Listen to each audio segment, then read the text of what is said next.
Hi friends, welcome to my channel Laddu art Bujji. నేను ఈరోజు చెప్పే టాపిక్ రాజమండ్రిలో ఏప్రిల్ 2022లో ప్రారంభించబడిన కొత్త దేవాలయం, దక్షిణ భారతదేశంలో ఏకైక మహాకాళేశ్వర ఆలయం అండి. అసలు ఇది మధ్యప్రదేశ్లోని ఉజ్జయిన్లో ఉంది. కానీ ఆ దేవాలయం మాదిరిగానే రాజమండ్రిలోని ఈ కొత్త ఆలయం విగ్రహాలు నిర్మించబడినాయి.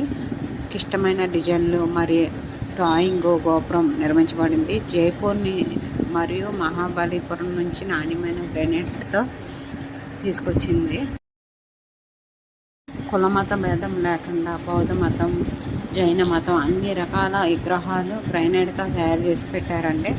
రాజమహేంద్రవరంలో శివాలయం పక్కనే శ్మశానం ఉంది. ఇక్కడ దహనం చేసిన సీతాభస్మాన్ని పక్కనే ఉన్న మహాకాళేశ్వర ఆలయంలో శివయ్యకి అభిషేకం చేస్తారండి. ఆలయం పక్కన ఉన్న కైలాస భూమికి Limca book of world record కూడా లభించిందని చెప్తారు. అంతేకాదు ఈ శ్మశానాల్లో 3 ఎకరాల్లో పూల మొక్కలు కూడా పెంచారు. చూడడానికి ఒక పార్క్లా అనిపిస్తుందండి. గోదావరి గొట్టునే ఈ శ్మశానాలు. నేను ఒకసారి వెళ్తే నేను శ్మశానాలు అనుకోలేదు, ఏదో పార్క్ అనుకొని లోపలికి వెళ్తే ఏమండి ఇది శ్మశానాలు అండి, లోపలికి రాకూడదు అని చెప్పారు. అప్పుడు భయం వేసి బయటకు వచ్చేసాను. కానీ శ్మశానాల్లో ఉండదండి చూడడానికి. అక్కడే మహాకాళేశ్వరం ఆలయం కట్టారు. శ్మశానానికి కూడా ఇలా చేయొచ్చు. చూడడానికి పార్క్లా ఉంది. ఆ పక్కనే శివాలయం కూడా ఉంది. ప్రతి ఒక్కరూ మరణం తర్వాత గౌరవంగా సాగనింపాలంటారు. అనంతర కార్యక్రమాలు శాస్త్రం ప్రకారం జరగాలని కోరుకుంటారు. ఈ మంచి ఆలోచన రాజమహేంద్రవరానికి చెందిన రోటరీ క్లబ్ ప్రతినిధి పట్టపగల వెంకట్రావు గారు 1997లో గోదావరి గట్టున ఒక శ్మశానాన్ని 17.52 ఎకరాల్లో నిర్మించారు. దీని పేరు రోటరీ కైలాస భూమి. ఇందులో కొత్త స్థలానికి మృతదేహాలు పోర్చడం. మా నాన్నగారు చనిపోయేటప్పుడు ఇక్కడే దహనం సంస్కారాలు చేస్తామండి.